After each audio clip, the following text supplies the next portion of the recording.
అనామికకి శ్రీకృష్ణుడు అంటే చాలా ఇష్టం. ప్రతి ఏడాదిలాగే ఈసారి కూడా కృష్ణాష్టమి చాలా ఘనంగా నిర్వహించాలి అనుకుంటుంది. కాని కొత్తగా వచ్చిన ఇద్దరు కోడళ్ళు అవని, అంజలిలు కృష్ణాష్టమి పండుగను అస్సలు పట్టించుకోరు. వారిని చూసి అత్తగారు శారద, అరే, మీరింకా ఇలా ఉన్నారేంటి? ఈ రోజెంతో విశిష్టమైన రోజని మీకు తెలీదా? పవిత్రమైన కృష్ణాష్టమి రోజు మనం వేడుకలు చేసుకోవాలి, పూజలు చెయ్యాలి. అదిగో చూడు, అనామిక ఎంత నిష్టగా పూజలు చేస్తుందో. అయినా ఈ రోజుల్లో పూజలేంటత్తయ్యా? పండగొస్తే చాలు పిల్లలకి సెలవులిచ్చేస్తారు. ఇక మనం ఇంట్లో ఏదైనా కొత్త వంటకం చేసుకుని తిని తర్వాత హాయిగా నిద్రపోవాలి. అందరూ చేసేది ఇదే కదా. అలా అనకండమ్మా. రాను రాను మన సాంప్రదాయాలు, కట్టుబాట్లు కనుమరుగైపోతున్నాయి. అసలు కృష్ణాష్టమి అంటే ఏంటో తెలుసా? ఈ పండుగ ప్రత్యేకత తెలుసా మీకు? అది తెలుసుంటే వీళ్ళిలా మాట్లాడేవాళ్లు కాదత్తయ్యా. వీళ్ళకర్థమయ్యేలా నేను చెప్తాను. ఇదిగో అవని, అంజలి, మీరిద్దరూ ఈ పండుగ గురించి చాలా తెలుసుకోవాలి. ప్రతి ఏడాది శ్రావణ మాసంలో కృష్ణపక్షంలో వచ్చే అష్టమి నాడు ఈ కృష్ణాష్టమి వేడుకల్ని ప్రపంచమంతా జరుపుకోవటం ఆనవాయితీగా వస్తుంది. ఈ కృష్ణాష్టమినే గోకులాష్టమని కూడా అంటారు. కాస్త వివరంగా చెప్పక్కా, నాకింకా చాలా విషయాలు తెలుసుకోవాలనుంది. నేను చెప్తాను వినండమ్మా, వినండి. వేణుమాధవుడు లోకానికి గురువు. గీతను బోధించి లోకంలో ఉండే ప్రతి ఒక్కరికి దారి చూపాడు ఆ కన్నయ్య. చిన్నతనంలో కన్నయ్య అల్లరి పిల్లాడుగా, చిలిపి చేష్టలతో వెన్నదొంగగా మారి గోపికలతో పాటు అందరి మనసులు దోచుకున్నాడు. గోప బాలకుడిగా, సోదరునిగా, అసుర సంహారిగా, ధర్మ సంరక్షకునిగా ఎన్నో పాత్రలు పోషించాడు కన్నయ్య. ఎన్ని పాత్రలు పోషించినా అంతా లోక కళ్యాణం కోసమే చేశాడు. అందుకే కృష్ణాష్టమి వస్తుందంటే చాలు దేశవ్యాప్తంగా సందడి సందడిగా ఉంటుంది. ఈ పవిత్రమైన రోజున చిన్నారులను కన్నయ్య రూపంలో అలంకరించి పూజలు చేస్తారు. ఆ వ్రతాన్ని ఆచరించిన వాళ్లకి కోరిన కోరికలన్నీ నెరవేరుతాయనే నమ్మకముంది. ఆహా, వింటుంటే ఇంకా ఇంకా వినాలనిపిస్తుంది. అసలు ఆ శ్రీకృష్ణుని జన్మకి సంబంధించిన విషయాలు చెప్పండక్కా. కన్నయ్య జన్మ ఓ అద్భుతమనే చెప్పాలి. పరమ రాక్షసుడైన కంసుని చెల్లెలు దేవకి. తనకి ఆమంటే ఎంతో ప్రేమ. తనకు వసుదేవుడితో వివాహం జరిపించి అత్తారింటికి పంపే సమయంలో ఆకాశవాణి తన చెల్లెలి కడుపులో 8వ సంతానంగా పుట్టే కుమారుడు కంసుణ్ణి అంతమొందిస్తాడని చెప్పింది. దాంతో కోపంగా కంసుడు తన చెల్లెలు దేవకి, బావ వసుదేవుడిని జైల్లో బంధిస్తాడు. వాళ్లకి పుట్టిన బిడ్డలను పురిట్లోనే చంపేస్తుంటాడు. అలా 7 చిన్నారులను కోల్పోయిన దేవకి 8వసారి గర్భం దాలుస్తుంది. ఆ బిడ్డ తన అంతు చూస్తాడని కంసుడికి ముందుగానే తెలుసు కాబట్టి కారాగారం వద్ద భద్రతని మరింత పెంచాడు. అదే సమయంలో నెలలు నిండిన దేవకికి శ్రావణ మాసంలో బహుళ అష్టమి నాడు రోహిణి నక్షత్రం వేళ అర్ధరాత్రి శ్రీకృష్ణుడు జన్మించాడు. తనని ఎలాగైనా రక్షించాలనుకున్నారు దేవకి, వసుదేవులు. అదే సమయంలో ఆ చిన్నారి విష్ణుమూర్తిగా ప్రత్యక్షమై ఏం చెయ్యాలో చెబుతాడు. వెంటనే వసుదేవుని సంకెళ్లు తెగిపోతాయి. కారాగారం తలుపులు తెరుచుకుంటాయి. సైనికులు సొమ్మసిల్లి పడిపోతారు. ఆ బాలకృష్ణుడిని వసుదేవుడు బుట్టలో నిద్రపుచ్చి రేపల్లెకు బయలుదేరాడు. అప్పుడు దారిలో కుండపోతగా వర్షం కురుస్తుంది. కన్నయ్యపై వర్షపు చినుకులు పడకుండా ఆదిశేషుడు పడగలా మారి గొడుగు పడతాడు. తర్వాత వసుదేవుడు యమునా నది దాటుకుంటూ వెళ్లి రేపల్లె చేరుకుంటాడు. అక్కడ యాదవరాజైన నందుని భార్య యశోద ఆడపిల్లకు జన్మనిచ్చింది. అది గమనించిన వసుదేవుడు కన్నయ్యను యశోద పక్కన పడుకోబెట్టి ఆడపిల్లను తన చేతుల్లోకి తీసుకొని అక్కడి నుండి తిరిగి కారాగారానికి వచ్చేస్తాడు. ఇక రేపల్లెలో నందుని ఇంట మగబిడ్డ జన్మించడంతో రేపల్లెలో పెద్ద ఉత్సవం జరిపిస్తారు. అదే గోకులాష్టమిగా ప్రసిద్ధికెక్కింది. అప్పటి నుండి అందరూ శ్రీకృష్ణాష్టమి వేడుకలను ఎంతో ఘనంగా జరుపుకుంటూ వస్తున్నారు. ఆహా, శ్రీకృష్ణుని జననం నిజంగానే అద్భుతమక్కా. నువ్వు అత్తయ్య ఆ దేవుని గురించి చెప్తుంటే ఎంతో ఆనందంగా ఉంది. ఇంకా ఇంకా వినాలనుంది తెలుసా? అవునక్కా, శ్రీకృష్ణాష్టమి రోజున ఏమేం పనులు చేస్తే మంచిది? కృష్ణాష్టమి రోజున కన్నయ్యకెంతో ఇష్టమైన వెన్న, పంచదార నైవేద్యంగా సమర్పించాలి. ఆ నైవేద్యాన్ని ఏడాదిలోపు పిల్లలకు తినిపించాలి. అలాగే అందంగా అలంకరించబడిన ఊయల తెచ్చి శ్రీకృష్ణుడి విగ్రహంతో తూకం వెయ్యాలి. శ్రీకృష్ణాష్టమి రోజున తులసి దళాన్ని తప్పనిసరిగా సమర్పించాలి. ఎందుకంటే తులసి శ్రీకృష్ణుడికి ఎంతో ఇష్టమైనది. ఈ పండుగ వేళ తులసి దళాన్ని సమర్పించటం వల్ల కన్నయ్య అనుగ్రహం సులభంగా దొరుకుతుందని చాలామంది నమ్ముతారు. అమ్మాయి అనామిక, ఇంకో ముఖ్యమైన విషయముంది. అదేంటంటే శ్రీకృష్ణాష్టమి రోజున ధార్మిక స్థలానికి వెళ్లి మీకు తోచిన మేరకు పండ్లు, ధాన్యాలు, బట్టలను దానం చెయ్యాలి. అలా చేయటం వల్ల ఆయురారోగ్యాలు లభిస్తాయని అందరూ నమ్ముతారు. అత్తయ్య, మరి పండుగ రోజున చెయ్యకూడని పనులేమైనా ఉన్నాయా? ఉన్నాయమ్మా, ఉన్నాయి. మంచి ప్రశ్న అడిగావు. ఆ గోపాలకుడికి ఆవులు దూడలు అంటే ఎంతో ప్రేమ. ఆయన తన చిన్నతనంలో ఆవులు దూడలతోనే ఎక్కువ సమయం గడిపేవాడు. ఆవుల్ని పూజించే వ్యక్తికి తప్పకుండా కృష్ణుడి ఆశీస్సులుంటాయని అందరూ నమ్ముతారు. ఒకవేళ జన్మాష్టమి రోజున ఆవులను అగౌరవపరిస్తే కన్నయ్యకు ఆగ్రహం కలిగించినట్టు అవుతుంది.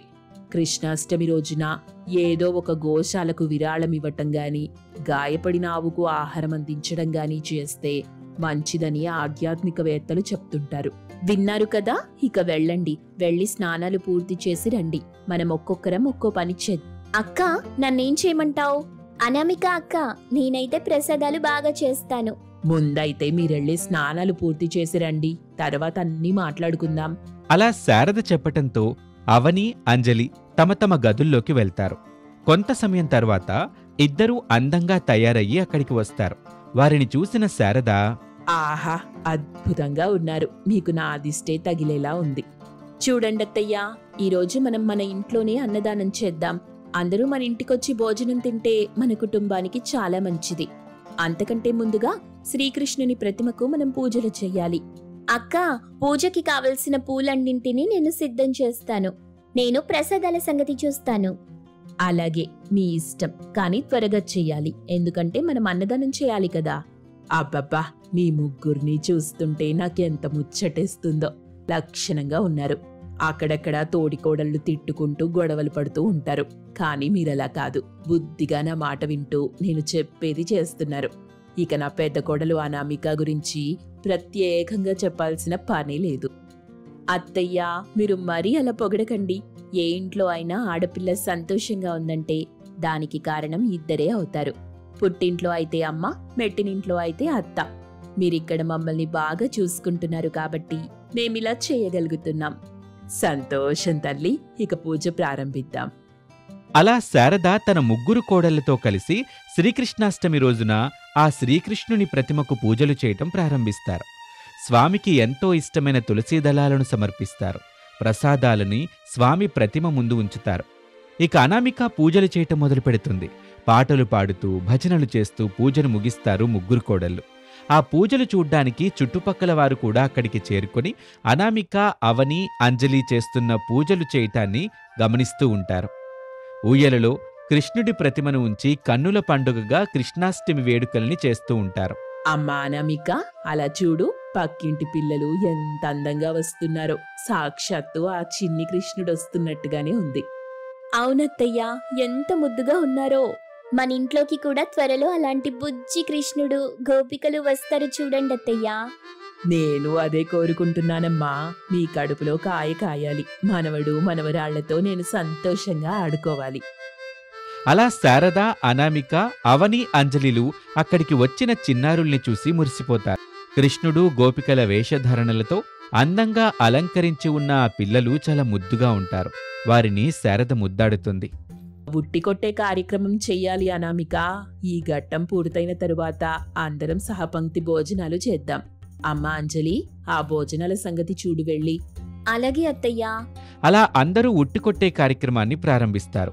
శారద ఉట్టిని లాగుతుంటే అనామిక ఆ ఉట్టిని కొట్టటానికి చూస్తుంది.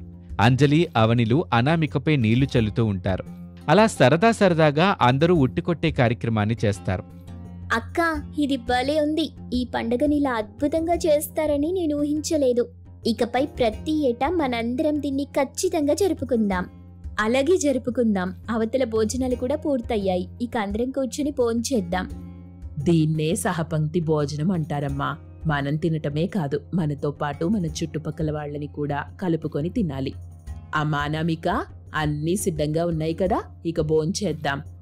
అబ్బబ్బా, ఇలా ఒక్కసారైనా అందరం కలిసి భోజనం చేస్తుంటే ఎంత బాగుంటుందో. నాకైతే ఇలా చేయటం పిచ్చి పిచ్చిగా నచ్చేసింది. మన హిందూ ఆచారాలు కట్టుబాట్లు అన్నీ ఇలాగే ఉంటాయమ్మా. ప్రతి పనిలోనూ ఒక పరమార్థం ఉంటుంది. కానీ ఈ రోజుల్లో చాలా మంది వాటిని పాటించటం లేదు. కేవలం పండుగ రోజు మాత్రమే ఏదో గుడికెళ్ళాలి అన్నట్టుగా గుడికెళ్ళి ఆ దేవుడి ముందు ఓ నమస్కారం పడేస్తున్నారంతే. మన హిందూ ధర్మశాస్త్రం చాలా గొప్పది. పూజలు చేయటం వల్ల అందరికీ అన్నీ కలిసొస్తాయి. ఏ పని చేసినా ఆటంకం కలగదు. అలాగే పూజలు చేసిన ఇంట ప్రశాంతత నెలకొంటుంది. ఇంతటి గొప్ప పండుగ గురించి మీరు చెప్పినట్టుగా ఎవరూ చెప్పలేదు. చిన్నప్పుడు ఈ పండుగను బాగా చేసుకునేవాళ్ళం, కానీ తరువాత ఈ పండుగ గురించి అంతగా పట్టించుకోలేదు. ఇకపై అలా కాదు. మన కుటుంబం మొత్తం ప్రతి పండుగను వేడుకగా జరుపుకుందాం. అత్తయ్య, ఇక భోజనం చేయడంతో ఈ పండుగ పూర్తవుతుందా? ఇంతటితో ఈ పండుగ పూర్తయినట్టు కాదమ్మా. మనమందరం సాయంత్రం గుడికెళ్ళాలి. వెళ్ళి ఆ గుడి ప్రాంగణంలో కాసేపు ఉంటే చాలా మంచిది. అలా ఊరి జనాలకు ముందు భోజనం వడ్డించి ఆ తర్వాత వారు కూడా కూర్చుని తింటారు. అలా భోజనం చేయటం చూసి అంజలి చాలా సంతోషిస్తుంది. ఇలా ఆ రోజు సాయంత్రం అందరూ కలిసి గుడికి వెళ్తారు. ఆ శ్రీకృష్ణుణ్ణి దర్శించుకుని గుడి ప్రాంగణంలో కొంత సమయం గడుపుతారు. అలా ముగ్గురు కోడళ్ళు శ్రీకృష్ణాష్టమి వేడుకలని ఘనంగా నిర్వహిస్తారు. ఆనందంగా ఉంటారు. వారిని చూసి అత్తగారు శారద చాలా సంతోషిస్తుంది. ఇది వాల్టి కథ. మరొక ఆసక్తికర కథలో మళ్ళీ కలుద్దాం. అంతవరకు సెలవు. నమస్తే. రమేష్ తన ఊరికి వెళ్ళి 6 నెలలైంది. ఇక తన తల్లికి ఆరోగ్యం బాగోలేదని ఉత్తరం అందింది. పట్నంలో ఉద్యోగం చేస్తున్న రమేష్ ఉత్తరం అందాక తన తల్లిని చూడ్డం కోసం ఊరికి బయలుదేరాడు. ఇంతలో కూరగాయలమ్మే అనామిక అక్కడికొస్తుంది. ఏమైంది అంత త్వరగా ఊరికెళ్తున్నావు? ఏమైనా ఇబ్బందా? అక్కడందరూ బానే ఉన్నారు కదా, అడుగుతుంటే సమాధానం చెప్పవేంటి? అమ్మకు ఆరోగ్యం బాగోలేదంట అనామిక. నేను త్వరగా వెళ్ళాలి. అమ్మ ఎలా ఉందో ఏంటో. బాధపడకో, ఇవిగో నా దగ్గర డబ్బులున్నాయి, తీసుకో. నా దగ్గర ఉన్నాయిలే, నువ్వేం బాధపడకు. నేను వెళ్ళగానే అమ్మకు నయమైపోతుందిలే. సరే అయితే నువ్వు వేళకి తిను అంటూ అనామిక చెప్పగానే అప్పుడే రమేష్కి ఒక ఆలోచన వస్తుంది. అనామిక, నువ్వు కూడా నాతో వస్తే బాగుంటుంది. అక్కడ అమ్మ పరిస్థితి బాలేదు. ఇప్పుడు నిన్న అమ్మకి ఖచ్చితంగా పరిచయం చేయాలి. మనిద్దరం ఇక్కడ చాలా రోజులుగా ప్రేమించుకుంటున్నాం. ఇక పెళ్లి చేసుకోవాల్సిన సమయం వచ్చినట్టు అనిపిస్తుంది. నువ్వు త్వరగా బయలుదేరు, ఊరికి వెళ్దాం. అమ్మో నేనా? నాకు భయంగా ఉంది. ఎందుకు అనామిక భయం? ఇకపై అక్కడే బ్రతకాల్సిన దానివి నువ్వు. ఇలా భయపడితే ఎలా? నేను కూరగాయలు అమ్ముకునేదాన్ని, పేదదాన్ని. ఈ విషయం తెలిస్తే మీ వాళ్ళు ఏమంటారోనని భయంగా ఉంది. అస్సలు భయపడకు, నీ వెంట నేనుంటాను కదా. ముందు మనం వెళ్దాం పదా అంటూ రమేష్ తన వెంట అనామికాని కూడా తీసుకుని వెళ్తాడు. అలా రమేష్ అనామికలు మరుసటి రోజుకి శారద ఇంటికి చేరుకుంటారు. రమేష్ వచ్చాడని తెలిసేసరికి శారద ఎంతో సంబరంగా గుమ్మం దగ్గరకొచ్చి చూస్తుంది. అక్కడ రమేష్తో అనామిక ఉండటం చూసి షాక్ అవుతుంది. ఇంతలో రమేష్ తండ్రి ప్రసాద్, ఎరాబ్బాయ్ బాగా చిక్కిపోయినట్టున్నావు, చూడ్డానికి రారా అంటే ఏకంగా అమ్మాయినే వెంట పెట్టుకొచ్చేశావు. ఏంటి విషయం? నువ్వు ఆగు నాన్న, అమ్మకు బాలేదని ఉత్తరం ఎవరు రాశారు? అమ్మ చూస్తుంటే బానే ఉంది కదా, ఎందుకలా అబద్ధం చెప్పి ఉత్తరం రాయటం? నేనే రాయమన్నానరా. వయసు వచ్చిన కొడుకు పెళ్లి చేయకపోతే ఊరంతా ఏమంటారో తెలుసా? పట్నంలో ఉన్న నీకే తెలుస్తుంది, ఇక్కడ పడేవాళ్ళం మాకు తెలుసు. నీకు పెళ్లి సంబంధం చూసా, అట్లా చెప్తే నువ్వు రావని, ఆరోగ్యం బాగోలేదని ఉత్తరం రాయమన్నాను. కానీ నువ్వు ఎట్ట వస్తావని అనుకోలేదు. శారదల అనగానే అందరూ కాసేపు మౌనంగా ఉంటారు. ఎవరూ ఏమీ మాట్లాడుకోలేదు. కాసేపటి తర్వాత, అమ్మా తన పేరు అనామిక, కూరగాయలు అమ్ముకుంటుంది. తనకంటూ ఎవరూ లేరు, ఒంటరిగానే బ్రతుకుతుంది. పేదది అని ఆలోచించొద్దు. నిన్ను నన్ను బాగా చూసుకుంటుంది. మన ఇంటికి నాకు తగిన అమ్మాయి అమ్మా. కాదు, తగిన అమ్మాయి కాదు. నిన్ను పెళ్లి చేసుకోవడానికి డబ్బున్న వాళ్ళు అందరూ మన ఇంటి వైపు చూస్తున్నారు. కానీ చిల్లి గవ్వలేని ఈ పిల్ల నీకెట్ట నచ్చింది? ఈ అమ్మ మాట విని ఆ అమ్మాయిని అక్కడే వదిలిపెట్టిరా. అన్నీ మర్చిపోయి నేను చెప్పిన సంబంధం చేసుకో. అమ్మా అలా అంటావేంటమ్మా? నా గురించి ఆలోచించవా? నా మనసు గురించి అసలు పట్టించుకోవా? అది ఆలోచించే నేను ఈ నిర్ణయం తీసుకున్నా. ఇదిగా అమ్మాయి, మా ఆయన డబ్బులు ఎత్తాడు, ఆ డబ్బులు తీసుకుని ఇక్కడి నుంచి వెళ్ళిపో. ఏమండి, ఆ పిల్లకి డబ్బులు ఇచ్చి పంపేయండి. అది కాదే. ఇంకేం మాట్లాడబాకండి, నేను చెప్పింది చేయండి అంతే. అలా శారద అరుస్తూ మాట్లాడడంతో ప్రసాద్ ఇంకేమీ మాట్లాడలేకపోతాడు. ఇక శారద అలా అనటంతో అనామిక కన్నీళ్లు పెట్టుకుంటూ వెనక్కి వెళ్తుంది. అలా వెళ్తున్న అనామిక దగ్గరికి రమేష్ వెళ్తాడు. ఇక చచ్చినా బ్రతికినా నీతోనే అనామిక, నేనెవరి గురించి ఆలోచించను, పద వెళ్దాం. అలా వెళ్తున్న రమేష్ని చూసిన ప్రసాదు, ఒసే ఆడెళ్ళిపోతున్నాడే, ఉన్నదొక్కగానొక్క కొడుకు, ఎంత బతుకు బతికి మనం ఎంత సంపాదించి లాభమేంటి చెప్పు, కన్న కొడుకుని దూరం చేసుకుంటున్నాం, ఇదేం బతికే, ఇల్లి రమ్మని చెప్పు. శారదకు కూడా ఏం మాట్లాడాలో అర్థం కాలేదు. కొడుకు అలా వెళ్ళిపోతుంటే చూసి కన్నీళ్లు పెట్టుకుంటుంది. తన కొడుకు చేసిన పని నచ్చకపోయినా తన పంతాన్ని మానుకుంటుంది. వెళ్తున్న రమేష్ని అనామికలని ఇంట్లోకి పిలుస్తుంది. మీ మనసు బాధ పెట్టుంటే నన్ను క్షమించండి. మీది ప్రేమ, నాది కన్న ప్రేమ. నా ప్రేమ తెలియాలంటే మీరు కూడా పిల్లల్ని కనాలి. ఇక మీ మనసు బాధ పెట్టడం నాకు ఇష్టం లేదు. పెళ్లి చేస్తాను, ఇక్కడే సంతోషంగా ఉండండి అని శారద చెప్పటంతో అనామిక రమేష్లు ఆనందపడతారు. ఇక మరుసటి రోజే వాళ్ల పెళ్లి జరిగిపోతుంది. అనామిక ఇంట్లోకి కోడలిగా అడుగు పెడుతుంది. ఇక అంతలోనే భీకర వర్షం కురుస్తుంది ఆ ప్రాంతంలో. ఏంటమ్మా, వస్తా నీతో వర్షాన్ని కూడా తీసుకొచ్చావా ఏంటి? సర్లే, వెళ్ళి ఆ వంట పనులేంటి చూడు. అలాగే అత్తయ్య. చూడమ్మా అనామిక, మంచి కోడి కూర పులుసు చెయ్యమ్మా, ఈ వర్షానికి తింటా ఉంటే అదిరిపోవాలంతే. అలాగే మావయ్య. అలా అనామిక తన అత్తమామలతో మాట్లాడుతూ ఉండగా రమేష్ కేకలు వేస్తూ అరుస్తాడు. అందరూ వెళ్లి చూసేసరికి రమేష్ పై ఆ ఇంటిపై ఉన్న పెంకులు ఊడిపడుతూ ఉంటాయి. అది చూసి శారద అనామిక ఇద్దరూ తట్టుకోలేకపోతారు. రమేష్కి వైద్యం చేయిస్తారు. కనీసం నడవలేని స్థితిలో రమేష్ని చూసిన శారద, వద్దురా అంటే విన్నావా? నష్టజాతకురాలను చేసుకున్నావు, అట పెళ్ళయింది లేదు, ఇట ప్రమాదం జరిగిపోయింది. ఇప్పటికైనా నేను చెప్పేదేనరా? అమ్మా, ఇంకోసారి అలా మాట్లాడకమ్మా, తను వింటే బాధపడుతుంది, నువ్వు వెళ్ళమ్మా ఇక్కడి నుంచి, వెళ్ళు అంటూ రమేష్ తన తల్లిపై కోపడతాడు. శారద అన్న మాటలు విని అనామిక కన్నీళ్లు పెట్టుకుంటుంది. అలా ఒక వారం రోజులు గడుస్తుంది.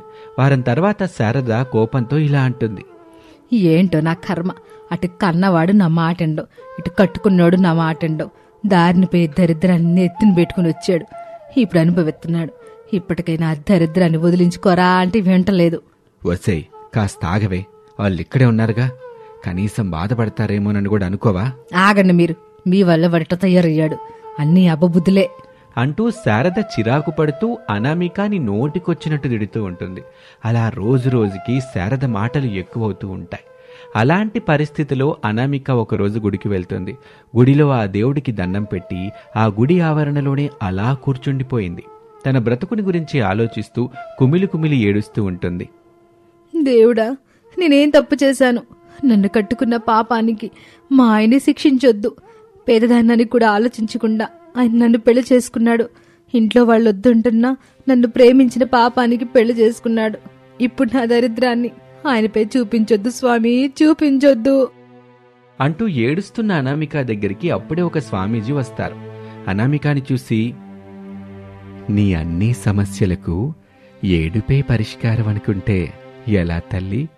కన్నీళ్లతో జీవితాన్ని సంతోషంగా గడపలేవమ్మా. మీకు నా సమస్య తెలీదు స్వామి.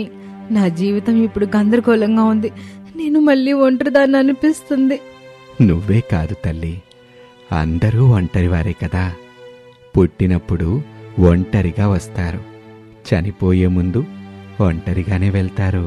నా వల్లే మా ఆయనకి సమస్య. నాలాంటి పేదదాన్ని చేసుకుని ఇప్పుడు కష్టాలు పడుతున్నాడు. చూడమ్మా, ఈ భూమిపై కష్టాలు లేనివారు ఎవరున్నారో చెప్పు? అంతా మన మంచికే అనుకోవాలి.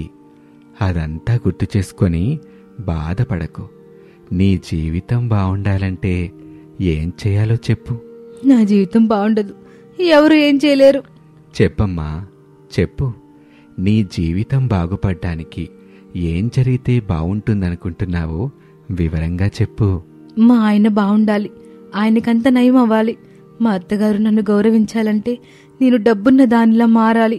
నన్ను ఆయన్ని ఎవరూ విడదీయకుండా మా ప్రేమకు ప్రతిరూపంగా పిల్లలు మా జీవితంలోకి రావాలి. ఇవన్నీ జరిగితే తప్ప నా జీవితం బాగుండదు. కానీ అవి జరుగుతాయని నాకు నమ్మకం లేదు. ఏదో మీరు అడిగారు కదా అని ఆశ కొద్దీ చెప్పాను. నువ్వు 3 విషయాలు నెరవేరాలని ఆశపడ్డావు.